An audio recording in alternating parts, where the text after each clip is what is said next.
Bonjour, je m'appelle Sandrine Faust, je suis directrice générale chez Alloprof et je suis créatrice de valeur.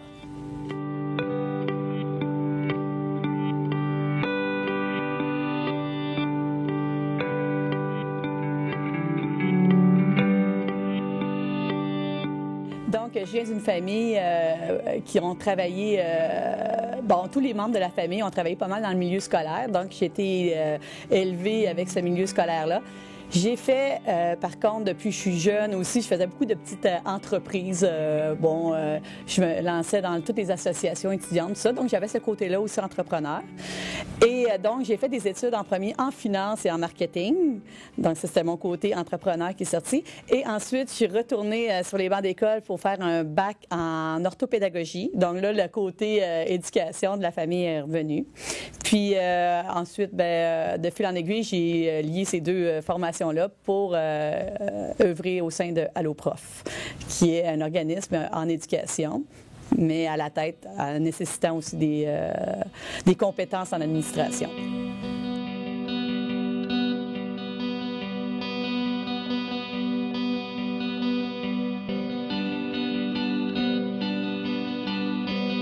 L'économie sociale a toujours existé. Si on remonte dans le temps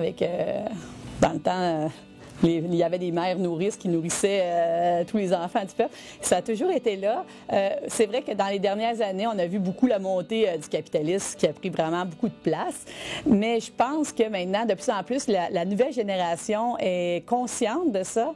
Et nous, on le voit ici chez Alloprof, les jeunes qui travaillent dans notre organisation, ils restent longtemps. On n'a pas de roulement de personnel. Donc, qu'est-ce qui fait que ces jeunes-là, ces gens-là restent au sein de notre organisation? C'est vraiment d'avoir ils ont l'assurance de faire une différence dans la vie des gens. Puis je pense que ça, à partir du moment que tu te lèves le matin, puis tu sais que tu vas faire du bien, tu vas faire en sorte que le monde, il va être meilleur, puis que les gens, dans notre cas, les jeunes vont rentrer à l'école la tête haute parce qu'ils ont bien compris leurs devoirs. Eh bien, ça fait en sorte que les gens restent attachés à l'organisation. Puis ces personnes-là qui travaillent dans des organisations d'économie sociale en parlent à leurs amis, tout ça. Puis après ça, on voit que les autres deviennent envieux aussi, puis ils veulent donner un sens à leur vie. Puis je pense que l'économie sociale, travailler au sein d'une économie sociale donne un sens à notre vie.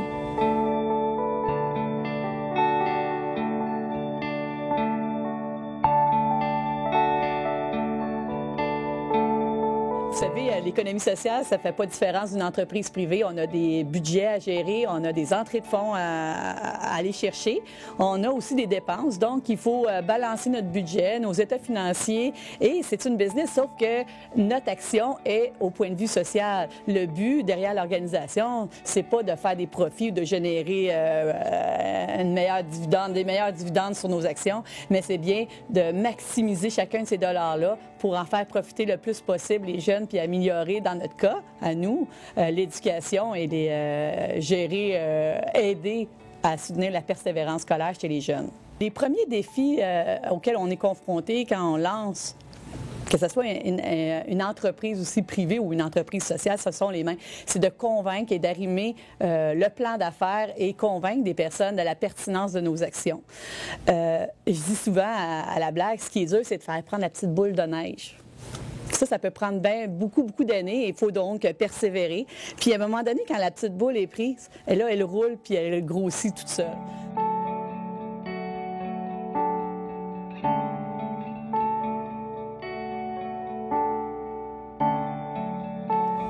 Pour les jeunes qui commencent en économie sociale, comme je l'ai mentionné un peu plus tôt, c'est d'accepter la critique, d'accepter que les gens il faut pas avoir des œillères puis dire moi je fais ça puis j'ai la bonne recette puis il faut être ouvert, accueillir les critiques et se construire à travers les critiques pour être encore meilleur puis s'adapter aux autres.